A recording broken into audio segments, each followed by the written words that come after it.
ladies and gentlemen, gamers of all ages. I think that covers the basis for the people I'm going to talk to. My name is Bruce, and we are discussing post-apocalyptic. Before I bring my panel on tonight, I'm going to talk to you guys about just some directions this one's going to go because I feel it's kind of important.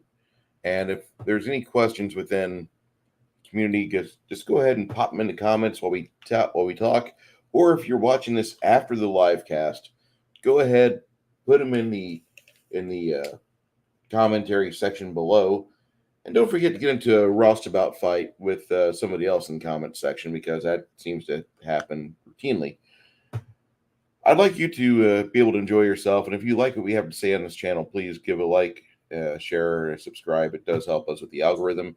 I know that's the most canned garbage ever, but it's something that I would like to see my friends grow. I can grow, that's great, but a rising tide raises all boats. Go ahead and find Chimerian, Jade's, and the Crafting Gamers links. We're going to get those in the description of this. And if there's any questions, please open fire and let us know what your inquiries are. No further ado, my name is Bruce, and here is our first of our panelists tonight. This is the illustrious Kai with his luxurious mane of hair. How you doing tonight, sir? I'm pretty good. Fantastic. Ready to talk about one of my favorite genres of games? I mean, yes. Okay. And from the sweet, sweet Jade's Tabletop Tavern, here is our good friend from the lovely city of Peoria, Illinois, Mr. Jade. Hello, hello. Sir, you had a great stream last night for Gatekeepers. I'm going to talk to people. Oh, thank you. I'm going to tell people that's one of the better shows that's coming out. And hopefully, no, I'm not on that show anymore. It's actually really good. I'm not there anymore. It's all Jade. You got to go watch Jade. He puts on a great show. Last of our panelists tonight. Appreciate that. The Crafting Gamer.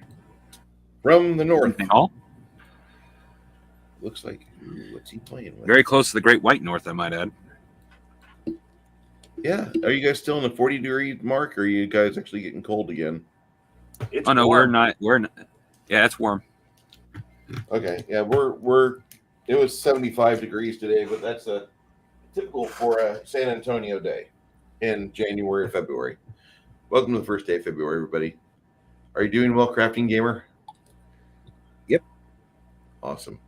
Now, showing with us tonight is our dear friends Baron G-Rock and Connell, the Cigar DM. Both of the men are out on extended leave. We hope to see them soon, and we miss them very much. With that being stated, let's get to I was so disappointed when Connell didn't show up today. I'm not going to give him that much grief. I could read it in the text before I hit the part where he's like, I'm not going to make it in. I'm like, yeah, but Well, I didn't have a problem with it. I was just disappointed. Like, yeah. Oh man.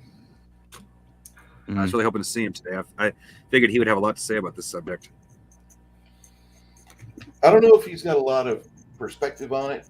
He might have like a lot of theory crafting because, I mean, he just picked up the gaming 4 years ago to where he started running a lot of people through Rise of the Rune Lords, or he's been running that for a while.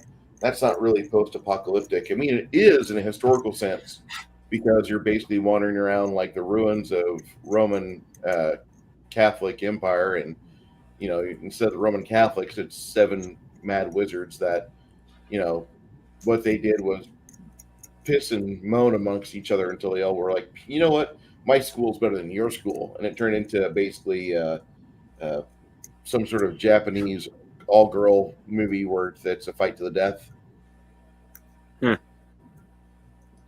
Interesting way of looking at it. Yeah, it kind of turned into that, and the apocalypse happened because of their actions, and now you're here thousands of years later amid the ruins.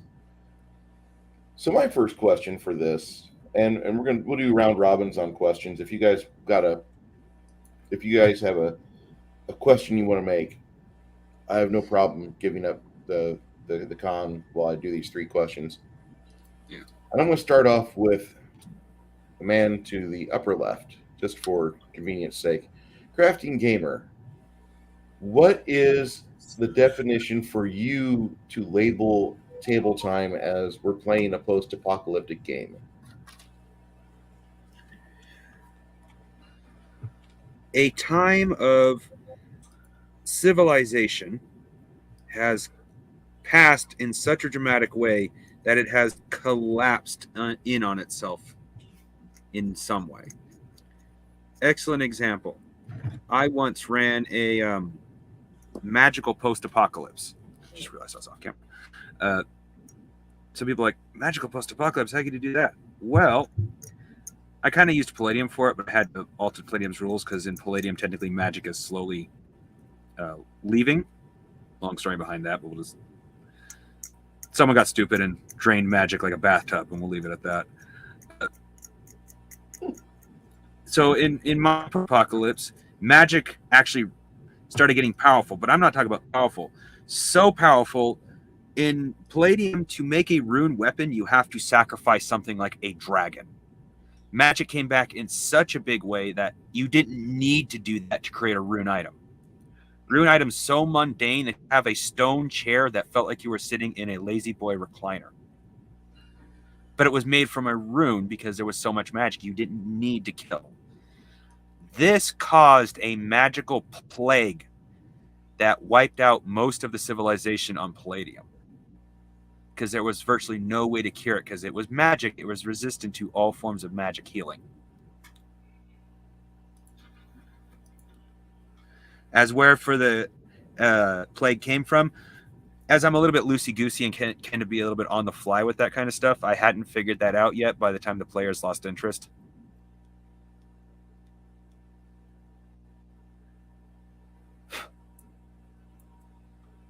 Okay. But Go ahead. Anything can be the trigger, and any time period can be when it happened. It's just a great, maybe even not a perfect civilization, but a civilized time has come to an end, and now it's the remnants of that civilization. That is a post-apocalypse form. Okay.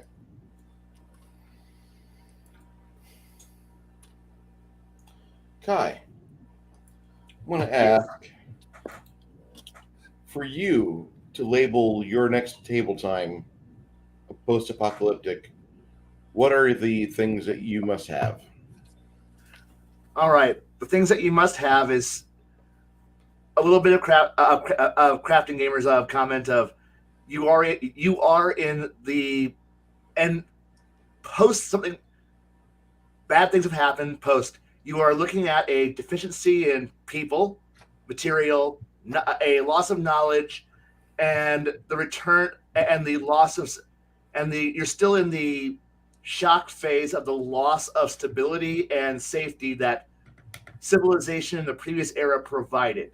You are looking at a period when I'm looking at a period where the supply chains that were once dependent upon are not yet stabilized. You don't know where your food's going to come from. You don't know where materials going to come from. Those few stable places are of exceeding value, but you may not control them. And you're looking at a lot of upheaval. This is still the era. This is an era where you have the Mad Max syndrome happening, where you have a few people who have strength of arms. So this is the period where if I'm going to run it, I'm going to require talking. You don't have the safety net provided by having a large external or a body of power. There's no nation state to fall back on. You don't have the ability to call the police to protect you. It's frontier area, but you still have people running around with things that date back to the previous era. So, yeah, you're not going to be able to produce the magical weapons or the technological weapons of the previous era because the world's come to an end, but they still have them, and those who still possess it have the ability to use it and beat up those who don't have it. So and it forces the players into choices that they have to have. So those are the things that I'm going to put and aim for my post-apocalyptic stories. Okay. Man, up a second. Go ahead. Kai described what I was intending to much better than I did. I've also been running. I'm running post-apocalyptic stories for a very, very long time. So That's fair. Yeah, that's really fair. And the thing is, crafting, I'm going to need you to keep going at it and to keep working and to keep gaming because your explanations will develop much better over time. Mm-hmm. But especially with as much as you're coming out of your shell and doing crazy things like sitting on a panel on a Thursday night with the rest of us, I think it's going to probably blossom. Our Thank friend, Six Nation 31 Kings, from just around the corner from where the crafting's at, he says it could be Mad Max, Battlestar Galactica, Dying Earth, or Planet of the Apes. There was a book I once read that was heavily peppered with magic. Folks use spells to make food and life more bearable. Go ahead, Kai. You can also include BattleTech during the pre-Fourth Session Wars during the Mad Max era. If you're in Twilight 2000 for nuclear apocalypse, in almost anywhere where you have people scrounging for scraps to survive on. Fantastic. Excuse me a second. Six Nations explains rich folks had better access to magical charms and poor folks had minor trinkets. It's a very interesting read. That's fair. Jade, is there Yes, something sir. is there something else that you could help illustrate if these two gentlemen haven't already eaten up all the oxygen in the room on that, or no? Well, let's see here. Sorry, I'm messing with my audio settings. Hopefully, you guys can still hear me. We hear you. Cool. So, as far as post-apocalyptic goes, I've only really run one setting of post-apocalyptic, and Connell has actually been a part of that game. I've run that specific world and game, or campaign rather, twice. I might run it a third time. I'm not sure, but from a different perspective. A few of the things that I did in that world was, or that campaigns, I started in a world that had everything. Everything was going well. Everything was, prospering. Nations were prospering. People. It was like a almost a diesel punk era game, or a high steampunk pre-diesel, and like technology was advancing. There were guns, everywhere. Nations were doing really well.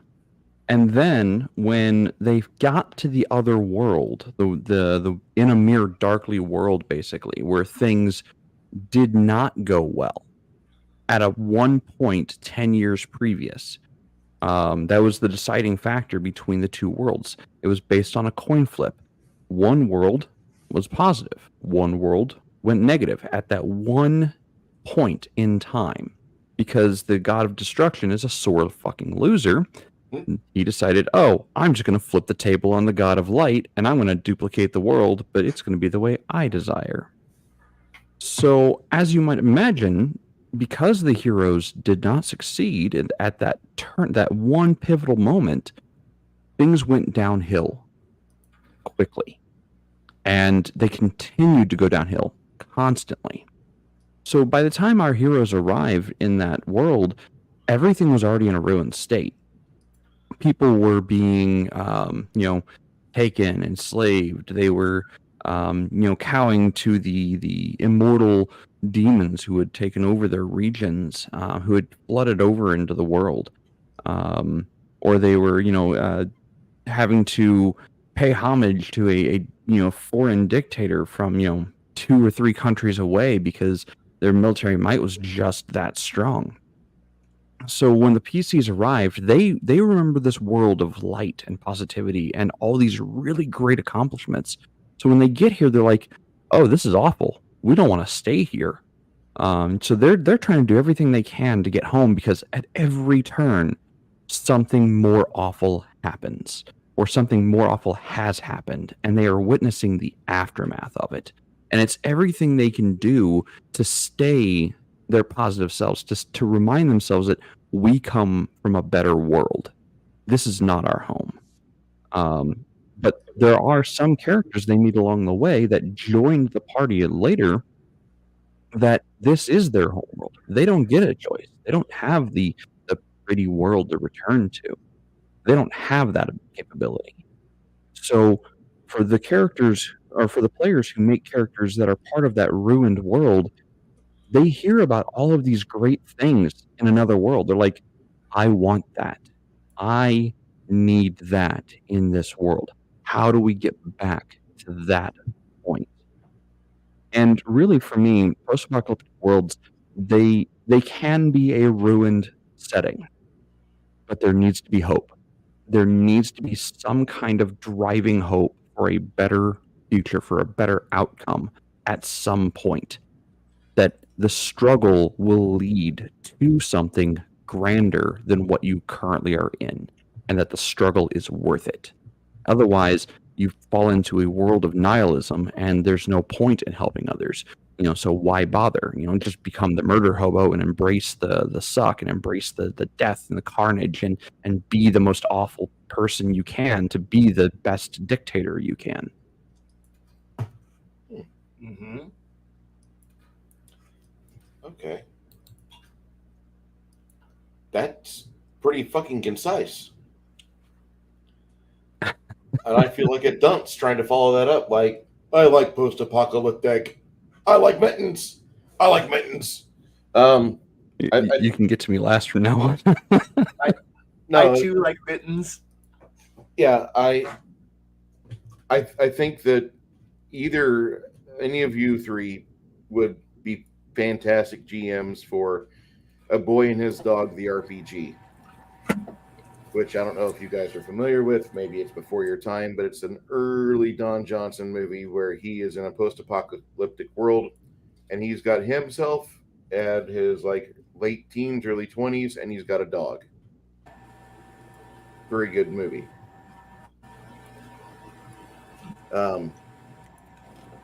It's after the bomb and such, and I think you guys would make a really fun type of world for that. It could be based in pure science fantasy. It could be high magic. It could be completely just pure science.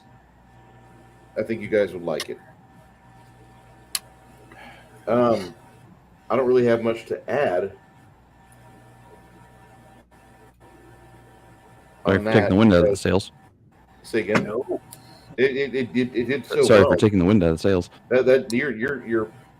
This is the type of answer I want, because after I go through three people, the fourth person should be able to be like, if there's nothing else that needs to be done, I'll have a Coke. It's one of those situations like, well, the Africans are back in Africa, the Mexicans are back in Mexico. I guess I'll have a Coke, and we're still watching this movie. And it's literally like, what can you add to that? I'm not going to try to add anything. I think with post-apocalyptic fantasy, I think reliable magic has to be completely unattainable. Like you're going to struggle, and you're going to burn resources to get magic missile off. Go ahead. I have an alternate hypothesis to that one.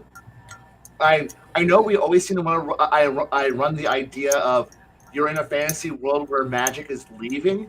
Have you ever thought? I thought about the idea that you're dealing with the end of the technological world and the arrival of magic into the world, and how you watch a culture, try to come to grips with the new rules. You don't have 3,000, 4,000 years of esoteric study into how magic works. You literally had one day, you're walking along, everything works great, and then suddenly the magic wave hits, and now technology doesn't work during that onrush of magic. Suddenly your phone don't work, your gun doesn't discharge, your plane's engines freeze up, and suddenly on that fateful day, the world that you knew ended, and now you're picking it up, and like waves, magic rolls in and then rolls back out, and then the world recovers. Your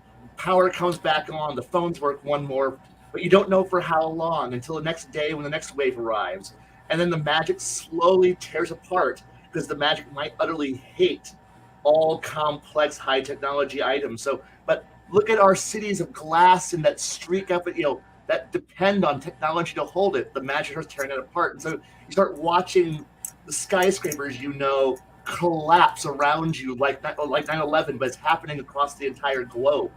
And you're just watching people just run away from, and then out of the woods, the monsters of mythology start to come, rematerialize and come out. And now things that are safe. I can go out into the suburbs. It's safe until, a Sasquatch comes out of the woods, grabs you, and then beats you into a tree. Well, sorry, you watch your neighbor, you and your neighbor who are huddling next to a fire because the fire's the only thing that's still working. And that's when the Sasquatch comes in, grabs your friend, beats you against a tree, and you run like hell. How do you, and your gun, it don't work. Oh, shit. You watch, that would be an interesting way how to tell instead of and of course, Bob the wizard down the street, he's like, I love wizard. You knew he was a wizard because he had the panel van with the airbrush on the side, back when technology worked. But now he's casting magic. He don't know the rules. No one knows the rules, or maybe they do, and you don't realize it. And have the world just playing with the idea that, well, half the day technology works, half the day it doesn't, and and the wizards, half the day I'm powerful, half the day I'm not, and then watching everybody just scream as thousands of people no longer have cars, living out in the suburbs. Well, are you going to walk 20 miles to town to go get food? Who are you going to get food? The tractors don't work. The farmers aren't productive anymore. The irrigation system doesn't work. Oh shit! How do we function? That would be an interesting apocalypse. Up to the technology being sorry. What was that? I was going to say that's kind of been explored in at least one novel set. I know. It's a set of 2 books, Peace Talks and Battlegrounds from Dresden Files. It kind of explores that. I also stole that entire thing from a different series that I liked, which they've put about 14 books into the series. Okay. But I was going to say, well, up to the hating technology, well, magic still kind of does. Palladium Chaos Earth literally has that exact scenario. Like when magic returned, it destroyed a good chunk of the planet. And saying that magic hates technology wouldn't be that hard to throw in because it already kind of does. Magic and technology do not really get along unless you're a techno wizard. Right. Even then, it's so magically based, it might as well just be magic. You're just casting. You have a gun-shaped wand, basically. But see, the thing here is that I love Palladium, but the downside of Palladium is that you always come into this after it's happened, not during the fall. That is Chaos Earth, actually. You are in the middle of the fall. Okay. I stand corrected. Thank you. I mean, in my own personal setting, I follow the Iron Kingdoms concept where magic and technology don't get along. Not because magic and technology don't get along. No. It's a little more complicated than that. Magic or technology can't really be enchanted because there are too many working components working against the ability to enchant every single individual piece and component. To enchant like a machine, like a car, to be able to drive without fuel, you have to enchant so many individual components that it's just not cost effective to do so. So then you have, instead of magitech, you've got just tech. You've just got machinery. And it's far more cost effective to do it that route, at least in that setting. So when I went in a Mere Darkly setting as far as that setting goes, magic weapons existed. Like they existed before the rise of technology. You had the +1 weapon, you had the +2 weapon that was a Holy Avenger or whatever. So you had those enchanted items, and then when you finally get to the First World War setting of basically my Iron Kingdoms knockoff, you have quasi enchanted weaponry, firearms mostly. So that technology level is still there in the world.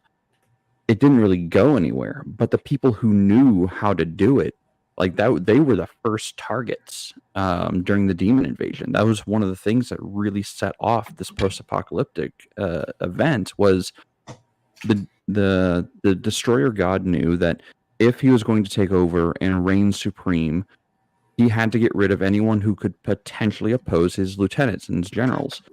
So what did he do? He went after all of the nations that had magic casting, that could even pose the smallest threat to them. Granted, people still had technology, but nobody, all the people who knew how to make that technology were either of the spellcasting type, or were in the colleges or the mechanic shops, who were busy trying to enchant those things. So when the attack happened, it wiped them all out. So nobody knows how to make technology work anymore, or rather, nobody knows how to make it from scratch. Nobody knows how to enchant things. The highest level caster in the world at this point is maybe got 5th circle spells at greatest. So they don't really pose a threat to most upper class demons. So the concept of that inner mirror darkly world is very much a downbeaten people who are on the brink of losing all hope. They are on the brink of starvation. They don't have the ability to farm food without being harassed. They don't have the ability to just go out to the supermarket, because there is no supermarket anymore. It's kind of a fend for yourself society at this point. And for as far as the players, when they're like I said, they came from a world of light and plenty. They're not used to this. They're not used to having to go out to the field and scavenge. So when they get there and they're like, this is all wrong. Like, everything here is just wrong. How do we get back to where you are a sustainable society again? So that gets them, that should inspire them to fight, and fight like hell, to get the world back on track. Because if it doesn't, you just you resolve into nihilism, and it's like, oh, let's just destroy everything. Gather all the people and make one big push, and if everybody gets killed, everybody gets killed. Oh well. It was good while it lasted. But so in that world where because you guys went the other direction, where magic reigns supreme over technology, and in my game world, like, magic can still reign supreme, but all the people who had the capability of it, they were taken out by sniper fire almost. They were taken out while they were sitting on the shitter. Like, they didn't have a chance to fight back. That's not fair. It's not fair. Demons don't fight fair. The destroyer guide's minions don't fight fair. They will literally use a cannon to kill a mosquito while the mosquito is resting and feeding on something, because they can. Anyone who says that there's such thing as a fair fight doesn't know what the hell they're talking about. There is no such thing as a fair fight. There never has been. Someone will always have an advantage. And unfortunately, for that Inamir Darkly world, the demons were set up and ready for the invasion. They were just waiting for that coin flip and the world split.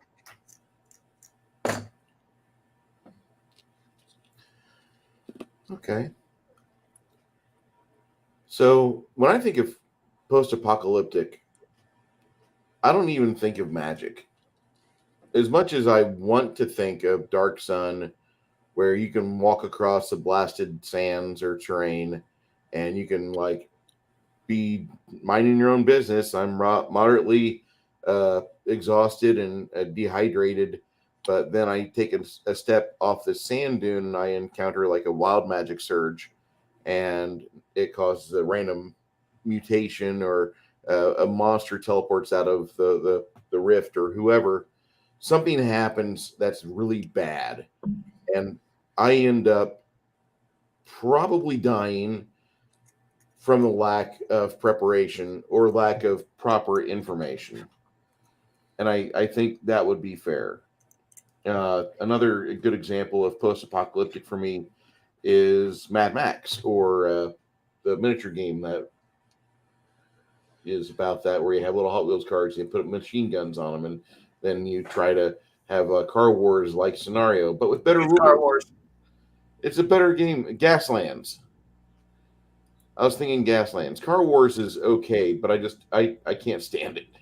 I played way too much Auto Duel when I was a young man, and then after I got done with that, I tried playing Car Wars, and the guy that was running it just completely ruined the game for me. It was like going, like, hey, I just watched all 3 seasons of Star Trek, the original series, and you guys are playing Traveler? Cool. What can I do? And they're like, go away. And that was basically every group of Traveler I met until I hit Washington, Illinois. And there's still some in groups of Traveler where they're like, no, you're not one of the cool kids. I don't see your Mensa card. Go away, kid. But I've encountered that far too much for my own liking. I just far too much. Like, their gatekeeping was strong, and I get it. Like, some people want to keep their 7 people and not ever get new 7 people or one person to replace. You understand that, but that's just one game that seems to foster that for some odd reason. And maybe it was the fact that I was in Peoria, where there was a bunch of engineers that they felt they were blessed, and then you had the other people. Some of those people had hit the wall their 3rd year of engineering school, and they slid down the face of the wall, unable to ascertain. There was others that were smart or okay in their own fields like me, and we never even tried that, and we were just clopped together. You don't play Traveler, but you minority, you 4% of gamers, you play Traveler, you're cool. You could do post-apocalyptic with Traveler really well. It was set up to do sci-fi, but you could do post-apocalyptic with Traveler real well. And if you had a broker that was designed by Kopek, you would probably have the post-apocalypse solved. For post-apocalyptic, for me, it would be something like Dark Sun or Mad Max, Gaslands, maybe Auto Duel or Car Wars, but I don't really appreciate those so much. Traveler could be okay. Rift's Chaos Earth, I have no experience with. What do you have experience with then, Bruce? Okay, well, I've got 30 hours of a post-apocalyptic game that used Gaslands as its miniature engine, but when we were out of our cars, we actually used Palladium, and that was what we used. Magic wasn't reliable. Technology was more reliable than Magic, and it felt like Magic was going away, but we only played it for 30 hours before the GM moved off somewhere else. That's my own personal experience with it. I'm going to go back to the crafting gamer because of his not for the fact that he's inexperienced compared to the rest of us, but I want to use him first. He's a good person to hit questions with, and then the others extrapolate really well from there. Crafting. Whenever you are running a game that is experiencing like a logistical failure, or you don't have the goods and services, how do you initially set upon that onto the players? Like for Maslow's pyramid, it's just trying to get the pyramid base set up, food, air, and water. How do you impart that to your table? I try to get across to the. I'm very Kai when it comes to that kind of stuff. I try to impress on the impress. I basically try to show the players that if they do things right, they could be the people who are the ones in control of such things. That with great tragedy comes with great potential. Like I try to impress on the players how bad it is and how much like they're going to have to work hard to get food. But if they work hard enough to get more food than they need, they could make a huge profit off of it. I try to make it seem hard that food exists. Food and fresh water is hard to find and doesn't exist very well. Like I'm trying to be explanative and it is failing miserably. So I'm gonna. No offense to Kai. Kai will probably put it better than I will. Oh no. Before we serve to Kai, I'm just going to ask you a couple questions. So, whenever you're imparting like getting a water shipment in at the camp. How do you extrapolate the direness of the situation? What do you do to illustrate for the players that are there? How do you express to them, like, among the 70 of us, we have 6 gallons of water? One of my favorite ways to do it is the armed guards get attacked by desperate people and they're forced to kill somebody. Okay. So I have like an outbreak Because of somebody violence. is so desperate that violence is forced. Someone is so desperate to do anything. Okay.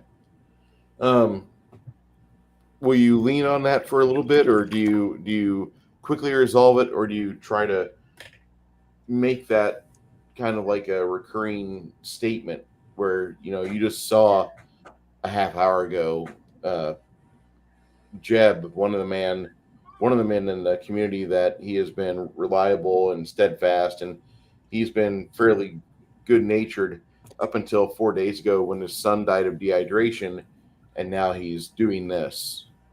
Would you go further than that, or would you think that's enough? Would you want to foster another sense of another situation immediately within the community and throw that at the players too? Well, I would definitely go for the first, how violent the affair was, how the guards tried to keep from having to kill him, but he just kept pressing. And I definitely like the idea of later on someone talking about, holy shit, I mean, you kind of can't blame him after what happened, and yet he shouldn't have done it. And maybe keep that up for a couple of days, like really pressing home why it's so bad, why he did that. Because if the players don't understand why a character did something, there's no point showing them what he did to begin with. I can agree with that. I can definitely agree with that. I'm going to pass over to Kai now. Kai, what do you do to stress the severity of the situations to players whenever they're in a community, or whenever they're out and about? When we're not just table talking, what do you do to levy the weight of the situation onto the players?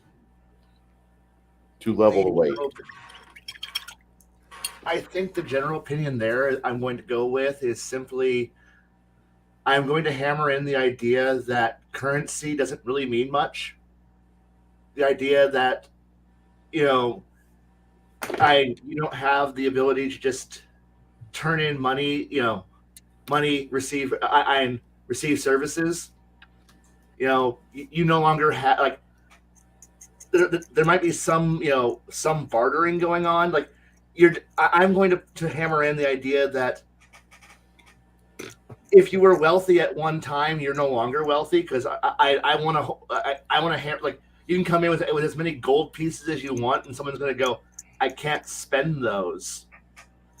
What do you want to do with that? Well, engage in capitalism, trade coins for other services, and no, there's barely enough to go around. I'm going to hammer in the idea that I know I normally go, you don't keep your players hungry, but in a post-apocalyptic, where you don't give them loot and treasure, you have to make sure that you give them tools, bits and material, where suddenly all the cash in the world means effing nothing, but you have to go out there and scavenge, pull parts out of wrecks. If somebody comes in and goes, I want money, and they can just, someone goes, look around. You can just go loot, like that town over there that has all the sports cars and dead electronics you could ever want. All the paintings and sculptures you could ever desire are over there. You can have all that, but none of that means a single dime cent, when what everybody actually needs is, they need bolts, they need screws, they need actual plate. They need materials. There's no bartering system. There's no central bank. There's no government to back your coin. Yeah, it's a gold piece. Who cares? I mean, I kind of laugh at everybody who, invest in gold, the end of the world. Yeah, who's gonna fucking, use it unless you can reestablish. I hammer home the fact that until you can establish the legitimacy of a coin, it has no value. I mean, it's borderline fiat currency if there's nothing to actually do with it. So I hammer home just how desperate how desperate things are at that moment.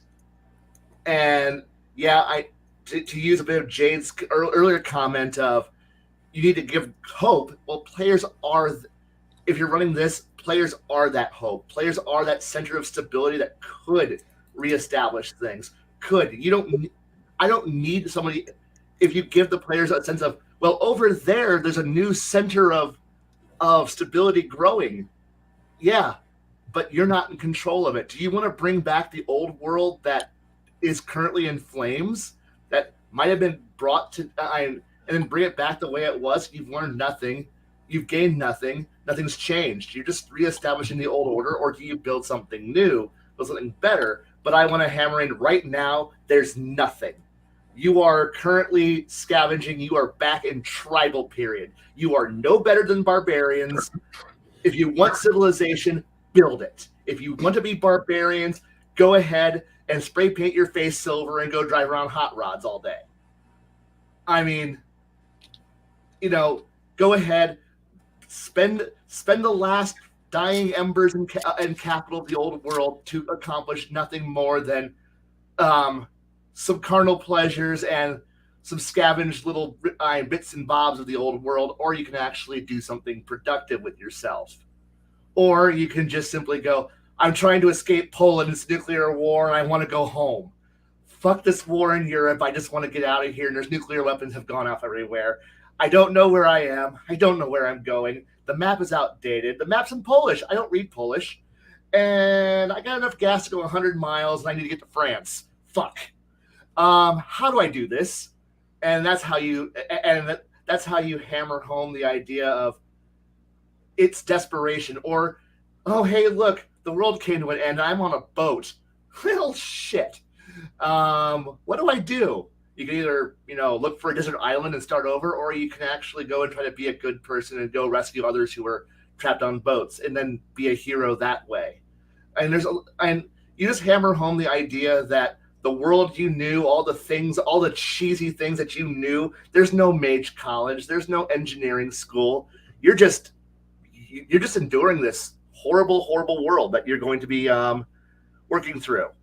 And yeah, I just hammer home the idea that it's like, you have a magic item, congratulations. You don't get to have, there's no one to trade it. There's no one to identify it. Just deal. Just make do. And it's just simply, if you're not creative, congratulations, you're a corpse. A lot of players aren't very creative. A lot of them are just corpses being carried around by other people who can think. So yeah, that's my answer. Oh, great Kai, master of the gaming explanation. Please teach me your ways. I'd love to be able to give an explanation like that. You make it so comprehensive. Because I'm describing you the game I want to play. That's what it is. That's Kai. Actually, every time we put him on this or my Saturday night show with Kai, because Kai will talk longingly and lovingly about the gaming, and he wants to be involved with one of these wonderful tableside epics where people actually do cool things, and they do things that would be in a amazing milieu that is just brimming with possibility, and the DM is well read and well versed and knows science and physics and can apply common sense to magical law in the game. And Kai's just waiting for that moment in his life where a GM comes up and says, I've read your mind. I know when you're off work. I have a game table spot for you. It'll be about 7 hours, and your wife is invited to come over, and she can knit or watch TV, while we play our game, and that's perfectly fine for us because my wife loves to do the same thing. And Kai would be like, "Oh my God, I've died and gone to heaven!" And I'd be there. Yeah, I'd be there. He'd sacrifice anything on his schedule for that, except for like income, because he needs income until he retires. Yes, which is never. We live in the modern world. There is no retirement. There's no retirement. No. What I don't understand that word you just said. What is it? I know. I don't know. What is this concept of not having to go to work at the end of my life? My retirement plan is the end of the world. Okay, that's my retirement plan. I bombed China. My retirement plan. My retirement plan involves about 6 foot deep rectangular hole. And even then, I'm going to be a servitor. Neuralink now exists. We're all servitors in the future soon. Even while dead, we serve. Yeah. Well, trust me, retirement, depending on the amount you have, isn't what it's all cracked up to be. No. I know and you guys make retirement about jokes about what is retirement. I'm in forced retirement, so it's like I only get so much and I can't earn any more because I've tried and that did not end well. I'm sorry for you. Anywho. Okay. Sorry, that got way off topic. Sorry about that. No, hey, you know what? This wouldn't be a real show at my channel if we had an impromptu like squirrel moment where we let the curtain slip and like, hey, you see some real life poking in there. That's perfectly okay, dude. Yep.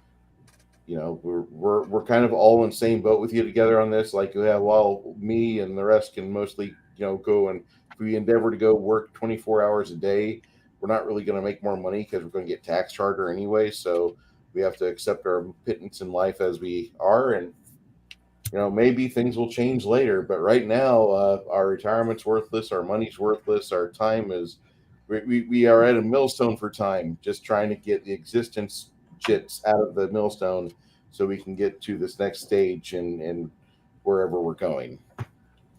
Yeah. But I will happily run and or play these games. I will happily run somebody to the end of the world and then run them to the misery of it afterwards. I don't even care the engine. Connell's already asked me to rerun that post-apocalyptic war game. So I'm putting a couple brain cells towards the task of working out how I would do that in a different system than Iron Kingdom's 3.5. Or IC RPG. Yeah, that's the direction I'm looking, but I don't know if it fits well. Fair enough. Jade. Yeah. Logistics in a apocalyptic game. How do you demonstrate the severity of the collapse to your players? First things first, travel is difficult. Whatever they were using for travel before is either not as great as it used to be, or it's inaccessible. So if the characters are used to traveling by, I don't know, let's advance the timeline a little bit to sci-fi. If the characters are used to, traveling along land via, I don't know, hyperrail, it's no longer available to them. The option for hyperrail has been taken out by some means. It's either too expensive to run, the track was destroyed in whatever conflict, or some kind of gang now takes over the cyber rail or the hyperrail for their own purposes and uses. As Kai said, the money has almost no value at this point. The collapse of society means the collapse of confidence in whatever currency was being used. It no longer goes as far, or is no longer seen as acceptable material. Because at that point, what the currency stands for is just not there. It's not present. So, what has more value at that point? Well, goods have more value. Service has more value. So, just because you're strong doesn't necessarily make you capable of rulership. It makes you capable of service. And if you can serve somebody or perform a service or a task, that is worth more in a post-apocalyptic society than currency. If you're willing to put in a day's labor, people are going to feed you. They're going to house you. And they'll be able to give you some supplies and send you on your way. If you have supplies, like if you have liquid supplies that you are able to just parse out in trade, you are suddenly wealthy beyond what you could possibly imagine. If you have traveling with you, a small group of like dry, a collection of dried meat or rations, you are suddenly wealthy because food is hard to come by in a lot of instances, because there are plenty of groups of people out there who are looking to ruin anyone trying to grow their own food. There are going to be people trying to corner the market on goods and services. And if the players have those goods and services, they should be treated as wealthy individuals. Or maybe treated with a little bit of skepticism. Like, how did you acquire this? How do we know this isn't part of so-and-so's gang just trying to sweeten us to a deal to work with them? People should be suspicious of people with lots of trade goods, because they're not used to seeing somebody with so much ready, basically wealth, just on hand. The collapse of a society will do a lot to people, and it'll make them paranoid. In my war setting, you didn't just regain magic because you rested overnight. You regained magic if you were well rested and well fed. Same thing with hit points. If you went to bed without being well fed, you didn't have all your hit points when you woke up the next morning. You didn't recover all of them. Same thing with spell points. You didn't recover all your spell points the night before because you were hungry. Your mind was constantly being bothered by your stomach saying, "Hey, feed me literally anything." So person wakes up and like, "Hey guys, I'm down a spell today. Like I just can't focus my mind enough or gather enough mana to be able to cast one additional spell today. I'm down by one." Or the fighter like, "Hey man, like that muscle I pulled yesterday, it's still wrecking me. If the cleric can offer me a restoration spell or something to help me with that old muscle, I know it's going to cost him a spell that he may or may not get back tomorrow. Like it might help us through today." So people have to start watching their resources in that kind of setting, because if you just splurge your resources, and use them however you want, whenever you want, you might find yourself in a position where you have nothing and you need literally anything, and you just don't have it available to you now. Yes, it doesn't make hoarders. Yes, it does. But you know what? Those hoarders are freaking kings. They're traveling barons when they go to places. "Oh, you needed something? Yeah, I got something that might cover that." "Oh," it's like, "Oh, you need that? Well, you know what? I'm looking for this, and I'm willing to trade these items to get it. But that's what our entire town's worth." "Well, I guess I now own your town, don't I?"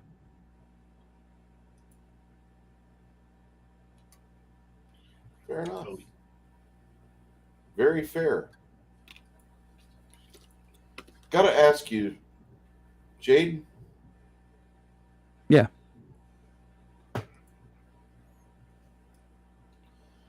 With your world crafting, when you do such things about, and I know this is probably a question that I shouldn't ask, but I'm going to ask you about how many hours a week do you prepare ahead of time for a game? Oh man. So before ICRPG, before Index Card RPG, I'd probably spend an entire week designing out what I was wanting to accomplish the next time we met. Having full knowledge of what my players were wanting to do and where they were wanting to head next. So I might take the entire week, and not necessarily like every waking hour that I wasn't working. More like 1, 2, maybe 3 hours a day working towards that. With Index Card RPG, I now have a lot more flexibility, a lot more freedom, because I can throw down a couple playing cards that kind of give me an idea of go this direction, interpret the cards however you see fit. Roll a location, a goal, and an obstacle, from this table, and mix in those cards and interpret it however you want, and set that before your players. It might take 2 hours, 2 to 3 hours now. Part of that, I think, is experience, being able to come up with events or obstacles for players to deal with. Part of it might be just the ease of the new system I'm running. But no, I would spend a lot of time, especially like 10 years ago. I would spend a lot of my time thinking up new, or thinking about the encounter and how I wanted things to kind of go, and like what my villains' goals were, and where the PCs could interrupt them, and the crossing points where they would find the enemy, and the ability to do something about them. Very insightful.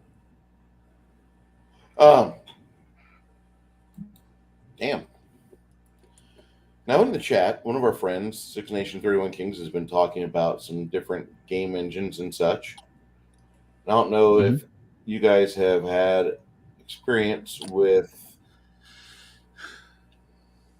Aftermath or the Morrow Project, Morkborg, or Dream Askew, Ecollapse, Chaos Earth, or Barbarians of Ruined Earth. I want to. Yeah, me too. Barbarians of Ruined Earth sounds like Thundar the Barbarian scored by Blind Guardian. Oh, man. Yeah. That actually sounds awesome. I'm not even trying to like milk the awesome points off that. I'm just saying like that's just what it sounds like. Yeah. I just want Blind Guardian as a soundtrack for a campaign. That's all. I've thought about doing that with Dragon Force Inhuman Rampage as a campaign. I used Rhapsody of Fire as theme for a while, so Anyway, you were saying, Bruce? That's a really good question. I'm going to insert this right now, and this will be the end of my 3 questions, even though I have another couple here, but I'll pass the questionnaires off to someone else. Crafting Gamer, not picking on you. I use you as my first individual I talk to because you have a wealth of encouragement, and you're very enthusiastic, and you're a young man. So I want to get your idea first. That way I don't put myself or Kai or Jade or anybody else who's possibly played a number of decades equal to your hours of playtime. I don't want to do that. I want you to have a valid point at this conversation. And I feel that's really important because I want you to be part of us. I do. If you're playing a post-apocalyptic game and you've got the ability to play music,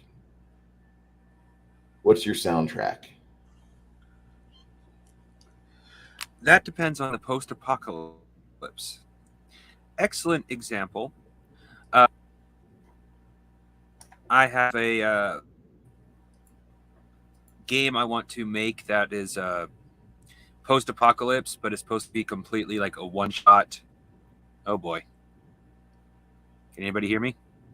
Yeah, we hear you. Yes, we can. Okay. Well, I see you're freezing my up, screen's though. going a little weird. Yeah, okay, well, freezing camera isn't that big a deal. Anyway, a game I wanted to make that's basically a one-shot game is anybody know the song Laser Shooting Dinosaurs? No, Yes. but I'm interested. I have heard it. It inspired me to make a game where we'd be riding cybernetic dinosaurs in the post-apocalypse, but it will stay in like a 10. I'm trying to keep it around 10 pages. It'll stay in there. Best played with laser shooting dinosaurs playing. And for the post-apocalypse of Palladium, I usually prefer something along the lines from Black Sabbath, Metallica, very, very metal, screamy musics, because I feel like that's appropriate for that post-apocalypse. And I play a lot of what's that one band? It's definitely a rock band, but I play that one mostly for the fantasy post-apocalypse because it feels a little more appropriate. I could go technically old-timey music for the fantasy, but I mean, it's post-apocalypse. Going old-timey music feels more like you're in the current time, like you're in the before the apocalypse. Playing rock music kind of playing that kind of music usually feels better, more appropriate for a post-apocalypse of any era to me. So in the end, it kind of depends on which era Iron Maiden as the type of music I'll go for. Yeah, Iron Maiden would be good. Iron Maiden. I'm thinking Priest. I would go if I'm going with like classic. If I'm going with like a classic feeling of post-apocalyptic, I would revert back to John Carpenter's Escape from New York soundtrack, and then kind of go into synthwave from there. But if I'm doing like a Dark Sun-esque style post-apocalypse, I would completely go into like heavy metal, like I would say like 80s, 90s, early power metal, not British new wave, but like early Sabaton would definitely fit the bill, I guess. And I would go from there. Can't really think of much others like because when I think of post-apocalyptic, I don't really think of like post-magic and hunter-gatherer post-apocalyptic, and I don't want to try that. I would like to play it as a person, not run it as a GM, because I've not thought about it nearly enough. Not like the hours that you guys have spent running that. I've spent many hours watching post-apocalyptic movies, shows, the entirety of Thunder the Barbarian numerous times, but I just think that I'd be better to do some post-apocalypse with post-apocalypse focused on technology with a burgeoning of magic where like 6 months after the bomb drops, like you fart the wrong way and a lightning bolt comes at your pee-pee hole. And like you're kind of like, what the hell is this strange new power? And why am I not incinerated? Why am I not fricasseed? You know? And why do I now have a Scottish accent? Yeah, exactly. You could completely go off the Braveheart vibe on that. But I like the idea of a soundtrack having that kind of feel. Kai, we started on Blind Guardian a little bit. What would you like? Just a few throws out there, because I know if I give you like a little bit, you're going to recite the entirety of Camelot Music's library. I'll be honest. I'm not going to look at it from how I'm going to. If I GM it, this music will be whatever the hell the predominant mentality of the raider group you're going to be encountering is. But if I'm going to be playing, it might. I know metal sounds amazing, but think about the idea that, okay, say you're the survivor of the end of the world, and you have your solar-powered MP3 player that's got the playlist you've built for the end of the world. I know mine's going to have Warren Zevon's "Rolling the Headless Thompson Gunner" on it. And hey, it's a great song. Nothing against it. It's going to have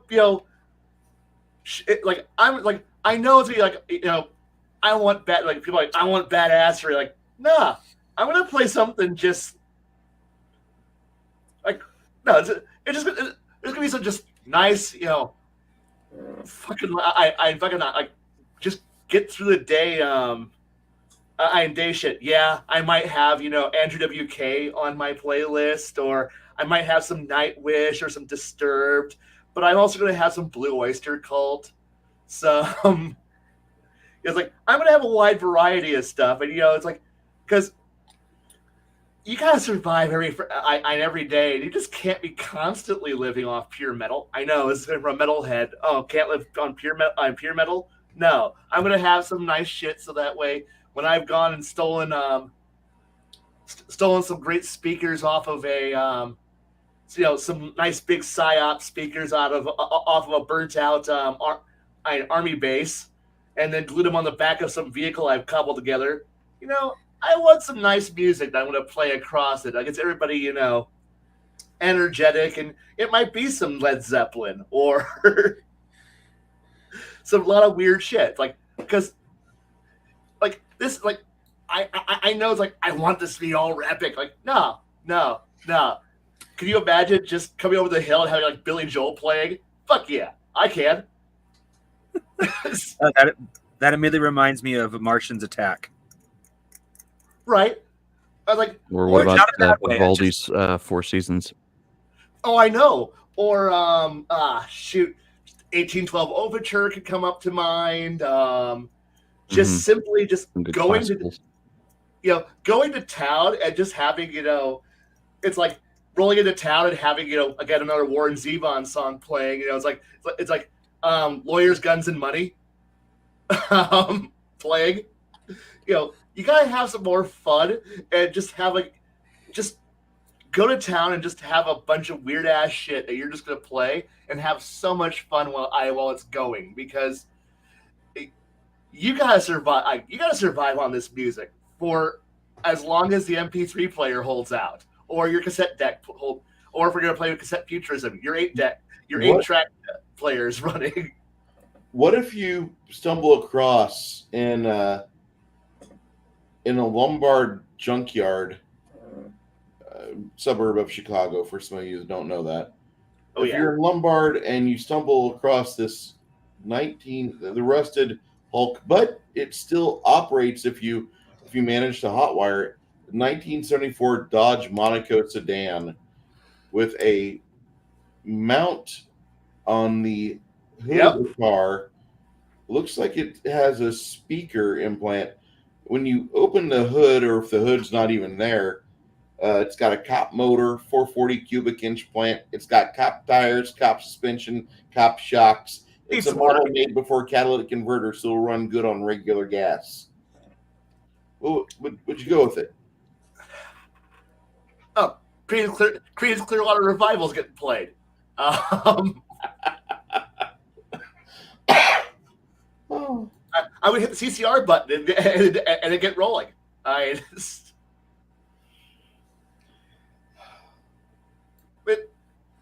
Or just pull out something weird, just some choir music or something, just to throw everyone off. It's like they're expecting crazy crazy nut jobs playing metal, but or hard rock, but just roll in a town with something weird playing and just throw them off in utter confusion. And that's the whole fun of it, because this is the end of the world. You got whatever the heck you got on your MP3 player. I don't know. What do most of you got downloaded on your phone right now? You have a Zune. I have Spotify, but I've also thought about one of those in years. But I also have all my Spotify songs downloaded, so that way, in the event that I don't have internet, I still have about 800 songs on to play on my phone right now, because I'm often in no internet areas. So I want my playlist, and I've got about 800 songs already downloaded. So when my end of the world comes, I still got tunes. I mean, I think I've got somewhere the entire collection pre 2015 of Overclocked Remix, which is all video game music that has been completely rebuilt or redone by third-party artists. That's awesome. I used to have the Tommy Tallarico did a concert tour back in the early to mid 2000s where they took orchestras in various cities and they would perform like the music from Legend of Zelda and other stuff. Mhm. And I have a burned CD of that somewhere. Now, can you imagine your Games hero Live. going into town, playing the Super Mario theme or the Final Fantasy Battle theme? Oh yeah, I can. So Bruce, you need to find that disc, Man with the machine gun. digitize it, and put it on disc. yes, I think it's all on YouTube. Video Games Live, I think, is on YouTube. Let me check. Yeah. Yeah, Video Games you're Live. right. Six Nations, you're right. K-pop playing in the background as you murder people. That's also cool. Mm-hmm. Or maybe Electric Callboy, Yeah. if you haven't heard them yet. Or just the sheer dissonance that will throw people into unease if you're just playing something sweet and playful and happy while you're just in your happy place, just I don't know, hacking people apart with a chainsaw or something. First thing I thought of right as soon as Kai said "Happy Cheery" song was a video game, Saints Row: Gat Out of Hell. You actually find Vlad the Impaler, and he is in a child's daycare center while the wheel of the boat around is being played with like 100 children singing the song. Right. It's like, this is what you're looking at here. So, sorry to derail the question like that, but yes. Perfectly fine. You're perfectly fine. Jade, soundtracks. Yes, sir. What else would you want to add to that discussion? Oh man, I listen to so much music during my day. I'll be working and I'll be listening to either music or audiobooks, one or the other. And I like I said already, I listen to a lot of video game music because it's my childhood right there. Like I played so many video games over the years. And some of them had really, really memorable soundtracks. So I go to overclockedremix.org a lot, and I go find tracks that I'm like, oh yeah, I remember that track. I remember that game. I remember exactly when that track was played, and I remember the fight that went along with it. So I will often go there because it's music people might, and I do mean might recognize, and I do use it for my backdrops when I'm explaining a scene to something. Or I might play it on like 1 or 2 decibels of audio for people to be able to hear it, and just ever so slightly in the room while a fight's going on. One of the most poignant songs I used was actually from Final Fantasy, I think it was 6, called "Death on the Snowfield." And I used it as the opening to a scene when my players were coming up on the shores via flying ship to one of the regions that they had to make or reestablish contact with. It was a nation that was once ultra militaristic, and they had so much military strength and power, and they had steam powered rail systems. They had all of this great technology and whatnot available to them. And when the players come on, start seeing the shoreline of this once great and proud nation, I hit the play on that track, and it's a very somber track, very somber. And I explain the absolute desolation that is before them. There is no signs of life anywhere. There's no signs of anyone having been there for years or even, the last decade. It is literally a snow-covered field that has not seen the smog effect of soot laying on the field. It's pristine white snow. And that was how I opened the scene to them. And they, in their own world, when they, before they transitioned over to the broken world, they remember that nation being not just ultra militaristic, but also ultra strong and very proud of what they had accomplished through steam power and innovation. And there wasn't a place in their country that didn't have smokestacks going at all hours of the day, or steam stacks going at all hours of the day, pumping out new innovation. So when they get to this what they thought was going to be this great nation finding nothing but desolation, that song hit so hard that everyone was like, holy crap, what happened here? Like what was so awful that it just absolutely destroyed this once powerful nation and laid waste to everything. So if you are going to use music for backdrops or for opening scenes to a setting, make sure it is poignant and make sure it wrenches on the oh shit, what happened here kind of vibe.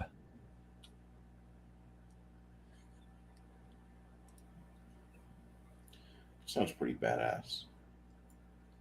I'm sorry, we get through 3 other guests, and I'm here thinking like, well, I can just like pick up like the garbage these guys leave behind. This is fine.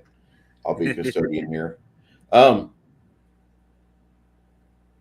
Crafting Gamer, do you have any questions that you want to ask us about Post-Apocalyptic? Yes. Well, admittedly, since you didn't ask them, I have a couple more besides these, but I am going to ask the first two ones that are what would be considered obvious questions, which is, first off, what is your favorite post-apocalypse setting? Past, present, future, certain type of setting, like, Jade has his own world, stuff like that. Okay. So we will start with Kai on this one, since we'll just keep the way you've been doing it. Okay. So my favorite, if I'm going to run it, it's going to be either Twilight 2000 or the Black Tide Rising series universe. I would run that one in a heartbeat. Okay. If you've never read it, I read the book series. It's 4 good books and approximately about 8 secondary novels that happen at the same time. Those books plus several anthologies. Very good series, and it is a very practical, realistic end of the world situation of a biological catastrophe that resembles a zombie apocalypse without being actual zombie apocalypse.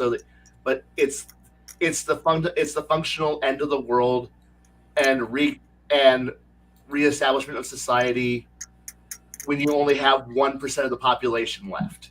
That's right. We are looking at less than 4 to 5% of the world population surviving. How do you deal with that when the world is 60%? With the former population was 60% of the world is now ravenous monsters trying to kill everybody, and then trying to eke out an existence and rebuild civilization. My other one, like I said, is Twilight 2000, which is the frustration simulator game. It really is. And then there's my actual real true favorite, and that's BattleTech. And it's full glorious post Third Session War, pre Fourth, pre reconstruction of all technology, where it is just Mad Max with giant robots. Yes, it's going to be one of those 3 if I'm going to run Post-Apocalypse, if it's not my own world. Okay. How about you, Jade? So if I am not running my in a mere darkly world, my favorite settings, and they're both index card RPG, recently anyway, for post-apocalypse is Blood and Snow, which happens basically during an ice age. There is still technology in the world, but it has been so long since anyone ever did anything or made anything with technology that people refer to the things that impart knowledge as teaching stones. And they're these mysterious things that offer knowledge. Nobody knows how they work. Nobody knows why they still work. But, people have resorted to basically Stone Age weaponry, and they value like slag weapons. which are like these radioactive shards of metal that they use that, once used, it breaks and is destroyed. But they're, oh my God, destructive and powerful. The other setting that I really, really want to play, I have not yet played it. I have read a little bit about it. It is called The Waste Is Not Kind. It was actually made by somebody third party to Index Card RPG. I believe it wasn't Kane. Wait a sec. It was fairly certain I know who it was. I'm looking through the Discord server that I'm part of with that. I know it's on drive-through. But here we go. It was Epic Sloth is what he goes by on server. But his Waste Is Not Kind is very post-apocalyptic. It's very, very Mad Max, actually. More like Fury Road. And there's a lot of scenes that and you can catch some of the scenes being played out on YouTube. That make it sound and work very much like Mad Max Fury Road. So if you're into that film or that film franchise, I would highly recommend picking up The Waste Is Not Kind on drive-through. Okay.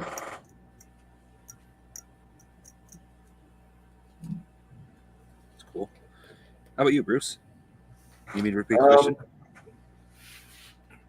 I think if I was going to run a apocalyptic or post-apocalyptic game, I think I would actually want to run the game that I've been doing every other Saturday with you and Connell and Janet and Six Nations, Flady. I like that. I like that deep percentile system quite a bit. And with the book not being quite written yet, it's open to a lot more interpretation. I can just like throw things out there if I need to. Like, you find this piece of equipment, I can stat it up real quick in Discord and send it over to you. And I can do that. If I'm doing a published game, I actually would like to do a premature. I don't want to make this sound disgusting. I want the players to be prematurely evacuated from their pods on the Starship Warden, and all of a sudden, like, realize that they're in a unfamiliar area, and they get their senses back over the course of a half hour, and they realize they're all together on a colony ship at some point. And I want to run the Starship Warden as a published module, which I think as time goes on, that also lends itself really well to where, like, if you lose a couple player characters, if they die in a bad fight, like once the players are escaped the bad situation, or if they triumphed over it, they're able to find replacement characters and these other pods that, if you know the codes to wake these people up and get them active, you have access to them. And maybe you'll stumble across some staff, some pilot or some navigator, or maybe just a fucking custodian on this giant colony ship rocketing through the void. You know, I think that would be a fun campaign. I've got the whole campaign book on the shelf behind me. That would be a lot of fun. I think that sums up post-apocalypse really well, because you're limited in resources as to what the ship has, and you don't know what the fuck's going on for quite a while. And then you have to figure out kind of like what you're capable of, because you're dealing with amnesia, and as time goes on, you start to remember more and more about yourself and what skills you have, which I think is a really interesting mechanic with that type of game. Does sound fun. All right. As for me, so far, the campaign I enjoy running the most, like my favorite favorite setting to run, is actually Chaos Earth, because I do love running as everything is happening, having to discover how you do this, having to discover that only mega damage can hurt demons, or you have to use magical weapons of some kind. I love how you watch the evolution of Nema into the Coalition, and how they start off as help anybody, including the DBs, and how that ends up coming to bite them hard, so they all become xenophobic. It feels appropriate. So I really love running that game.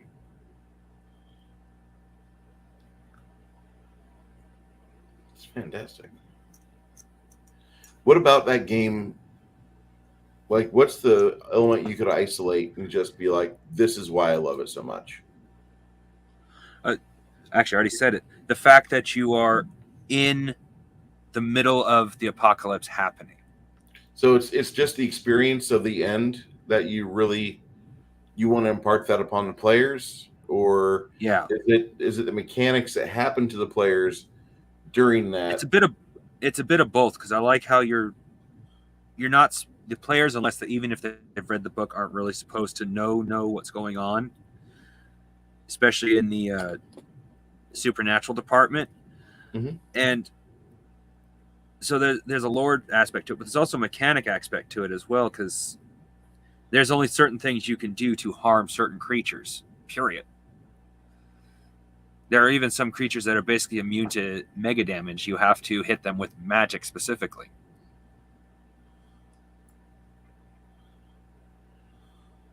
So it's a great lore experience as well as a great mechanics experience. That makes for an interesting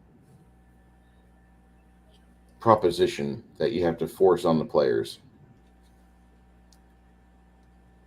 That really almost sounds like you'd have to force that, but okay. All right. What other question do you have? It's another directly meant to be obvious one. What is your favorite game as player or GM that you have been in so far of Post-Apocalypse? Kai?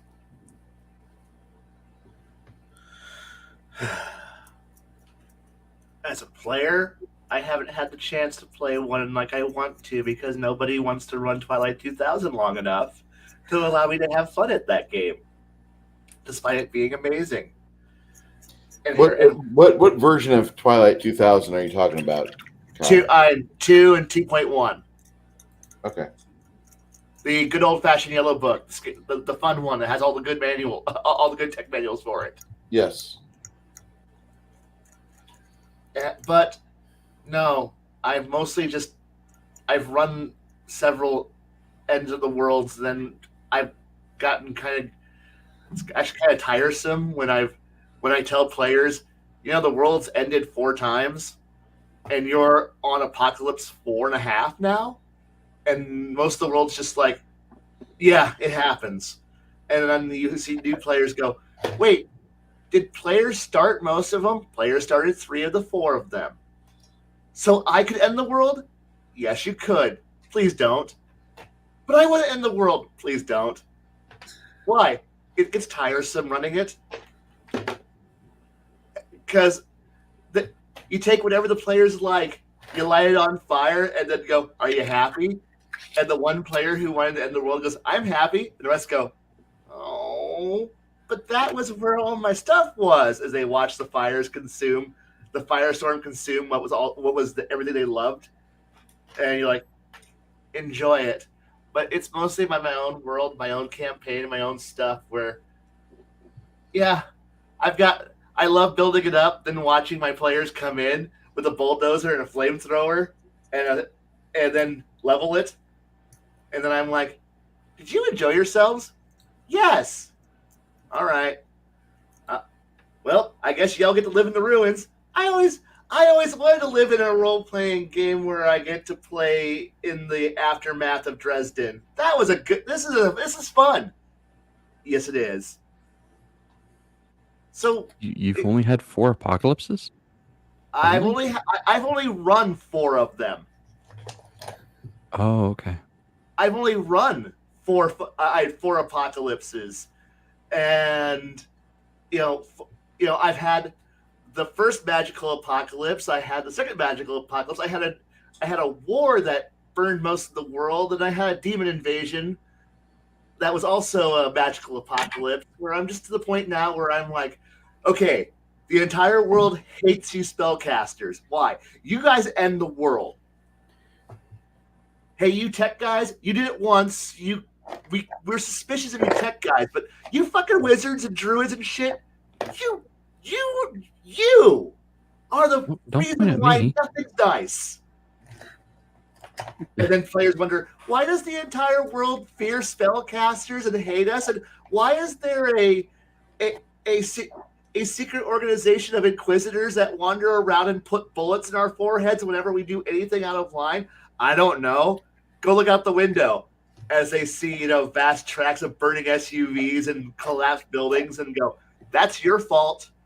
That's not my fault. You're a spellcaster. It's your fault.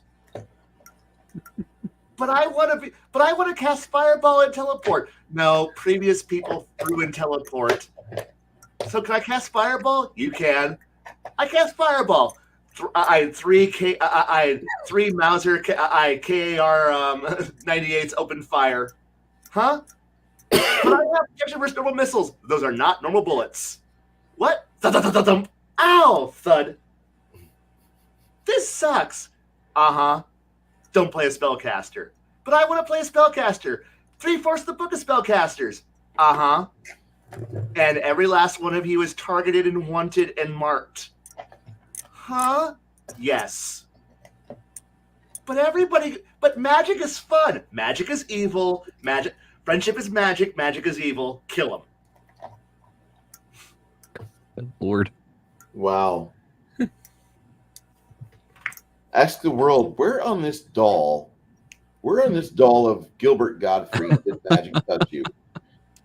Well, first off, let's see. Shugenja decided to talk to a bunch of spirits in the spirit world, and then decided to collapse a wonderful dimensional bridge full of that allowed for the easy transition of mortals to go visit the far planes of the gods. And then a player decided that no, that's a horrible idea, and then decided to turn the Rainbow Bridge into ballistic weapons to raid upon their enemies across the world. So shattering this network of towers and bridges, and then using their remains as ballistic weapons to rain on cities across the planet. Another one was, I'm going to now harness the life energy of the world, and then I'm going to detonate it in a way that kills millions. Another one decided that, I'm going to sink a civilization because that's a good idea. And then the other one goes, the stars are aligning. Good. I'm going to create a massive anti-technology. Me and all the druids and dragons and other shamans are going to destroy this technological, magical world of the late Victorian era, and then send it all careening into pure death, because it's not fair. Monsters shouldn't be defeated by guns and tanks and airplanes. We should erase techno magic, and then proceeded to kill approximately 80% of the entire world population. There's a reason why everyone hates druids and spellcasters now. When they're like, I'm a wizard of nature, at which point, lines of Imperial troopers show up in battle armor and be like, we're going to kill that. I kill them. Why? High-level spellcaster, load anti-caster rounds, and then start pulling out anti-magic grenades to go throw them out there to neutralize their defensive abilities, and then I riddle them with bullets, walk over them, and then double tap their foreheads, one in the head, one in the chest, to make sure they're dead. And then you decapitate them, make sure that you scatter their corpses so they can't be resurrected or reincarnated. Because you can't trust you can't trust magic.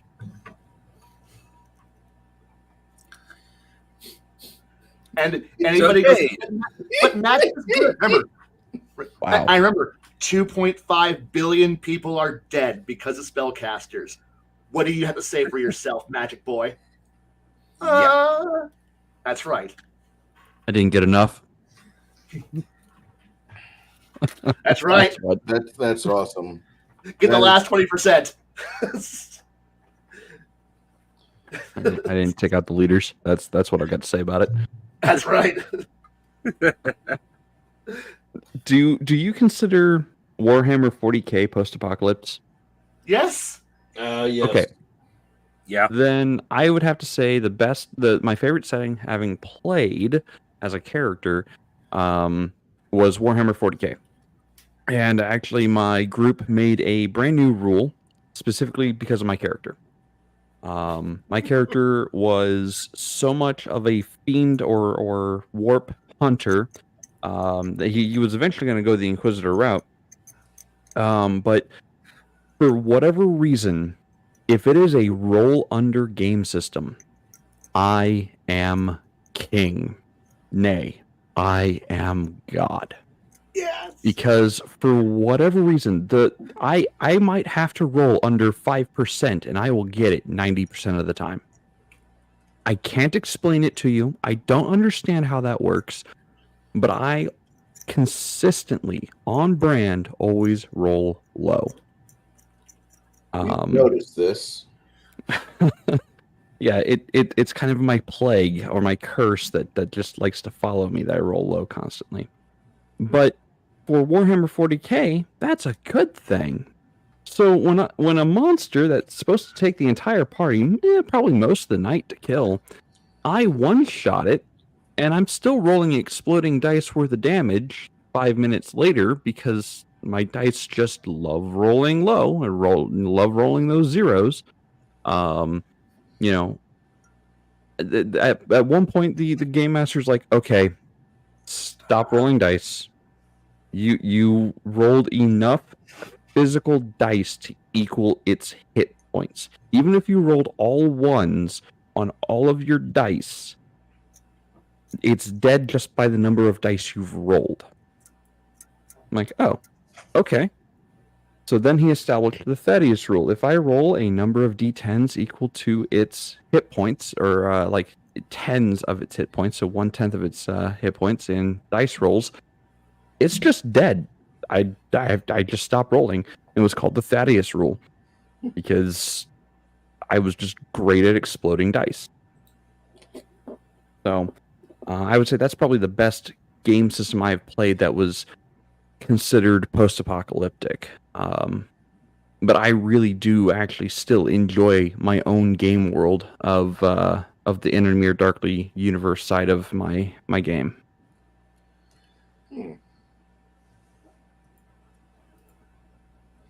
What about you, Bruce?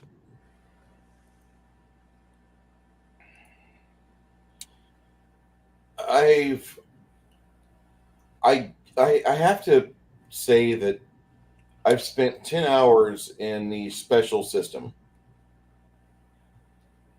When I mean special, I mean Fallout. Okay. Because on the CD-ROM for the Brotherhood of Steel, Fallout Tactics, probably the least popular Fallout game of all time, they had the pen and paper rules back in 1999. Now, this is, mind you, THACO is leaving us, and we're getting this base attack bonus stuff here in a few months. So people were just throwing their rules out there willy-nilly, and we got a copy of this on Denny's Brotherhood of Steel, so we put it into a 3-ring binder, and holy shit was that game excellent. That's probably one of the best games we ever played. I like the way the special system worked. I don't have enough experience with it to say more than just like wish theory and all that stuff, but as far as like experience with it's concerned, like if you ever played Fallout 1 or 2, you know the special system. And it lends itself really well to a lot of RP. The stringent scenarios where Denny was running us through situations that he was put through in officer training made it pretty interesting for us to have to rehash and try to figure out what the optimal solution was. And I said optimal solution because at the time we were trying to just beat the game and we weren't really trying to role play so much, but it was very fun for what it is. A lot of the challenge from the Fallout world is just merely surviving properly with good drinking water and having enough food that you can eat it. Like you can collect enough rats on a stick by going to a city and finding the areas where the restaurants used to be at and just go on a hunting spree, and you'll have 100 rat on a stick. But it takes panache to make it to where they're palatable, they don't have disease, you've cooked out all the impurities, things like that. And the game is very unforgiving, which is what I prefer in a game. If it's got crunch to it, I want it to be unforgiving, period. That's all. Is there another question you might want to ask me on this? No, I think you answered that quite well. Okay. Now the other, as an add-on onto that, the campaign we played only was like 2 or 3 nights. We played 10 hours total, not including character creation. And the special system has perks in it, which you're familiar with if you ever played Fallout. But it's a really well-designed system. I'm happy they used that and not went to GURP. I'm happy they used that and did not go to GURPS.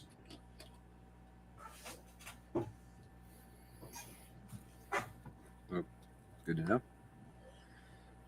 As for me, the favorite I have played thus far, well, it would have to be GM because I have not run in a good. I've not played in a good one so far, I should say. Which was, I put a demon hunter from ancient Japan into Rift's Japan. And Rift's Japan is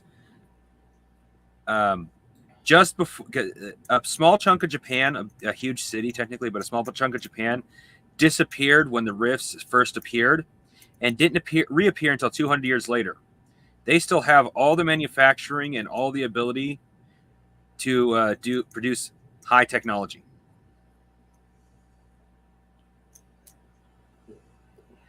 So an ancient samurai ended up in a city of modern world. And I personally loved the idea. The player did not play it like he should have, and I think it would have been even better if he did. He played it like he already knew technology and should just use it. Not like he had absolutely no idea like it was. One day I would like to run that scenario again.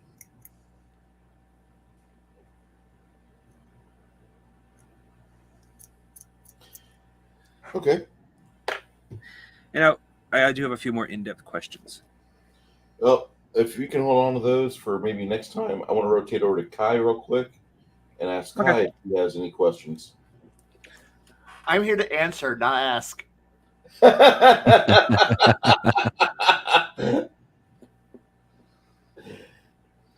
I know my purpose. This is my duty. I will perform it.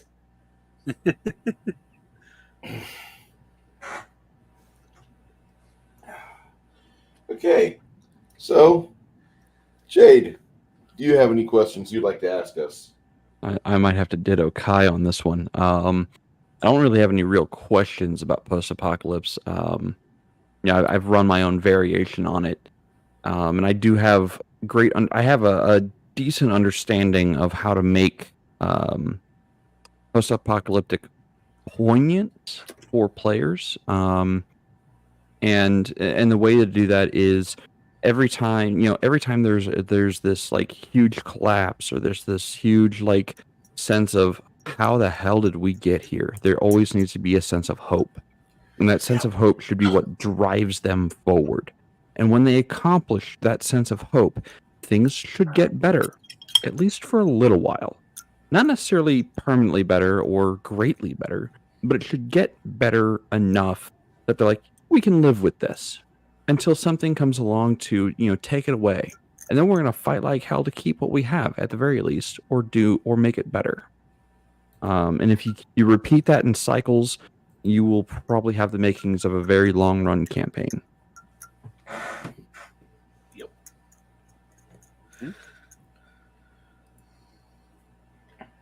That'd be a lot of fun. Do you have some more questions you wanted to ask, Bruce?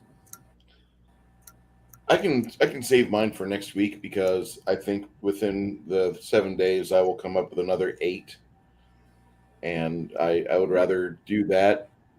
Let me pass off to you, Crafting Gamer, because you had some questions you wanted to ask. Okay. See, how do I want to word this? When you create your post-apocalypse, do you take into consideration how you want your players to rebuild the world, or do you just intend to let them run wild? Kai? I kick over the pile and it's in debris. They pick it back up. I don't care what they rebuild. Somebody's going to rebuild. I don't care who. Hopefully it's the players. But yeah, it's very simple. But at that point, you're giving your players the keys. If I'm the one, if I'm the GM going, look, I'm going to have my version of the Brotherhood of Steel and other secret societies out there rebuilding, and there's always the question of who ended the world and why. So, but as for picking up the pieces and putting their own, cobbled together bit of rusty sheet metal and some brick they salvaged, that's up to them. If they want to live in hovels, cool. If they want to live in RVs trundling across the countryside, brewing grain into wheat so they can continue to drive. I'm brewing grain into alcohol so they can continue to drive their vehicle very inefficiently because flex vehicles suck.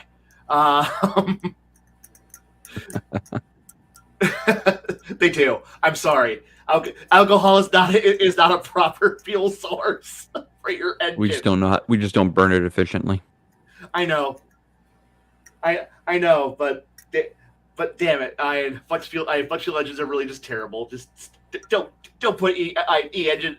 No, but no, still you're trundling across the countryside in a claptrap deuce and a half and a Jeep that you managed to get to barely run, and if that's what your goal is, cool. If your goal is to settle on this hilltop overlooking a river, good for you. Or if you decide that I'm not going to sit here and do nothing, I'm going to go out there and I have no plan, but I'm going to go save people. Good for you. In fact, I kind of want that. I kind of want the players to sit there and go, I have no plan, but I want to save people. I want that player. I want that group of players. But I'll take any of the previous ones, including somebody who goes, water is bad. It's a horrible addiction. Fuck that guy. But if some player wants that, go for it. Okay. Be careful of yourselves. You may find yourself addicted to water. Exactly. I mean, if you have players who are going to be dicks, let them be dicks. Because this is a world where somebody's going to come along and shoot them eventually. Yeah. Mm-hmm. Did you want to ask that to Jade?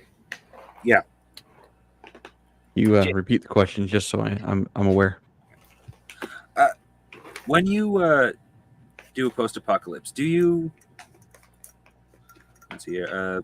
I think a better wording would be say, do you give the players kind of an obvious option or kind of lean them towards rebuilding the world, or you just let them run wild?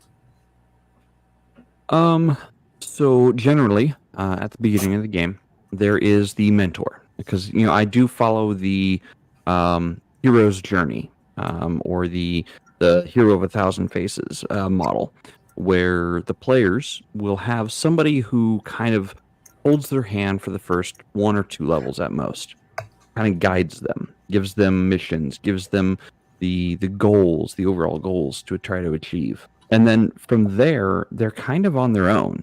Once they leave the protection of their mentor, they strike out into the world. And what they decide to do is what they decide to do. If they want to rebuild the world, awesome. I am going to support the shit out of that. If they want to watch the world burn and throw additional timbers onto the fire, well, that sucks, but hey, that's what they want to do. And they'll go ahead and go do it. And when they come bitching and moaning to me about, well, I don't know why everything got worse. Well, I don't know. Did you really need to fireball that peasant who was begging you for food? Do you really need to do that? No? Okay, well, maybe you should think about your actions because they have consequences. But most times I set my world up in such a way that as there is that moment of hope, they can see the light at the end of the tunnel.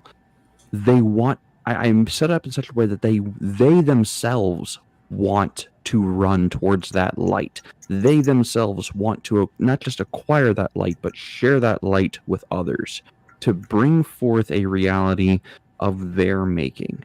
And most times, because I do rely on the altruism of most humanity, because most people are good natured. At least I choose to believe most of humanity is good natured. When things are down to brass tacks, people will look out for their neighbors. They will look out for each other, because who else are they going to have at their back? I choose to believe that. Now, you could call me a fool. That's fine. I know I'm probably a little naive or a little foolish for wanting to think that, but because I do have that belief that people inherently want to see themselves and others around them succeed. When my players go, yeah, let's rebuild this city. This city once stood for something so grand. I want to see it rebuilt. And they spend months in that city gathering resources, getting people together, rebuilding the society. I applaud that. I reward that. And the way I reward that is with in-game, not monetary value. No. I don't offer just strictly monetary things. Oh yeah, okay, you wanted a +5 weapon. How about I give you a +3 weapon? And that just, has, maybe keen or something on it. What I really give is followers, a home base, people who look up to the heroes and praise the heroes for being there and praise the heroes for saving their town or rebuilding their town. Because now those heroes have resources, potentially at lowered cost, because the people are like, yeah, if we support the heroes will support us. They will save us. They will bring us into a better dawn than the one we left. And that's, generally that's what happens with hero worship, is the people who've been saved by heroes will generally go out of their way, in most cases, to see the heroes well off and maybe even offer the heroes a point of respite or hospitality at sometimes detriment to themselves, because they were saved by the heroes. That's kind of what hero worship is. So that is how I typically reward my players, is with that dopamine hit of hero worship. And man, my players eat it up. They love being the heroes of a town. They love being the heroes of even nations. The whole nation's like, well, we couldn't have done it without your push. We had all lost hope, and now you're here. It's that ceremony, that medal ceremony where Chewbacca gets stiffed on a medal. It's that grand and glorious moment of, oh yeah, you saved the rebellion. You saved what's left of us. That's what at least my players love to have. They live for that in the games. They want those heroic moments. They want to be rock stars at the table. And that's what I give them. I give them that moment of glory. That's something that we really didn't talk too much about tonight, because post-apocalyptic game seems to be a game that's devoid of resources or of flunkies or followers or hangers-ons or torchbearers. Post-apocalyptic means you're kind of in this for yourself and you're on your own, and that's certainly not how a lot of D&D groups want to play at it. They want to play at it pretty smart, which I really appreciate. But I also appreciate, I hate to say this, but if we've got a person in the group that's being a prick and another guy's like, I'm going to be treacherous to this person, okay, go ahead and do it. Because as a GM, I've had people at the table that I thought, these 6 are great. Those 2 guys there, I can't stand. And then later on that day, like somebody like party kills one of them in the combat, and the other one gets upset after the combat, and he's throwing out all these stuff like, you guys shouldn't have killed my player. You shouldn't have done that, blah, blah, blah. And then the 6 will stand together like, get out. You 2 losers, get out. So I know that sounds bad, but a game where the players gatekeep for me and they try to keep their table fun, I appreciate that on many, many levels.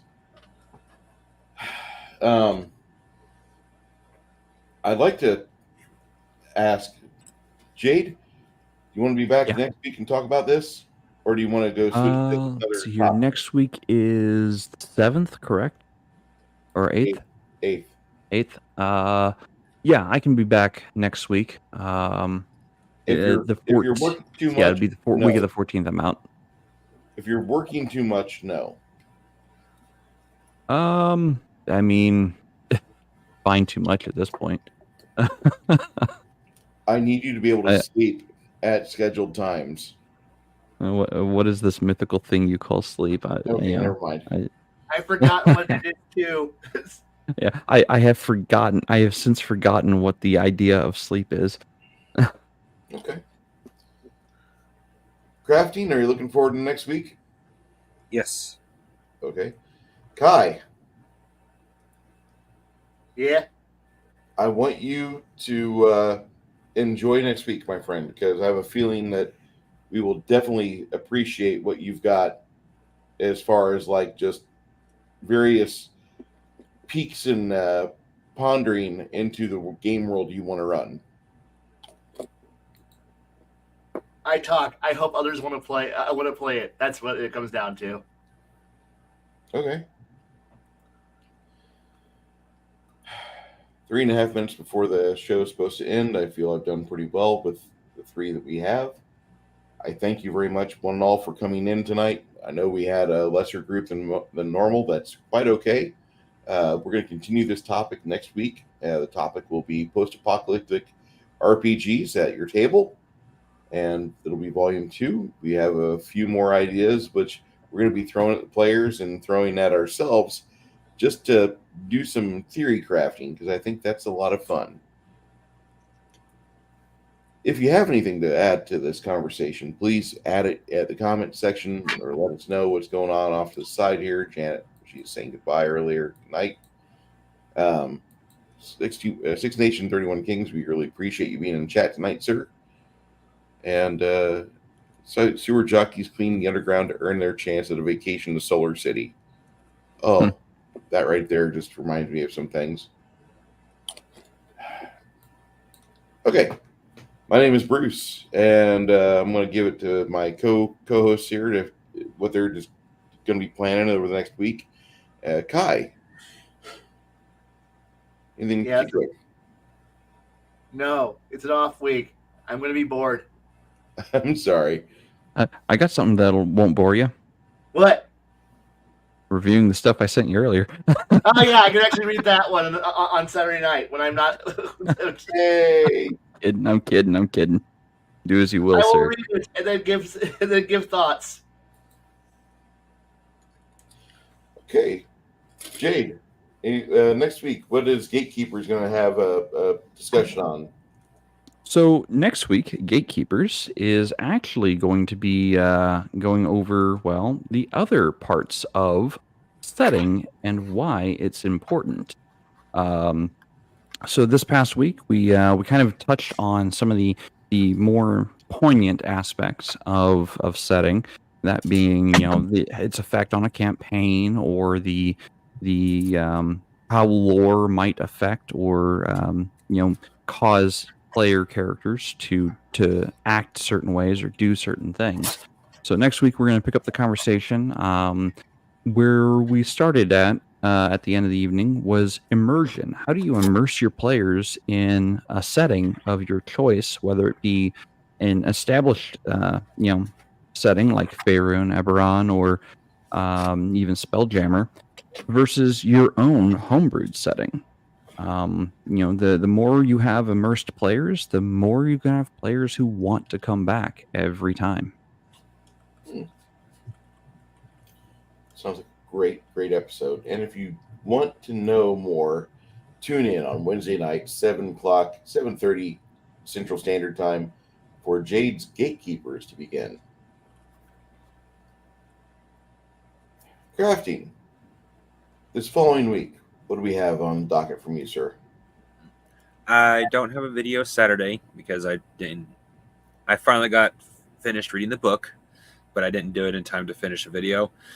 But I'll be recording my video next week, so I will have a video on my schedule of not next Saturday, not this coming Saturday, but basically 3 Saturdays from now. Okay. Fantastic. My name is Bruce. This is these are my hands. My only hands count. We'll be back here next Thursday night to discuss part 2 of the Post-Apocalyptic Deep Dive. Until then, game on and be well.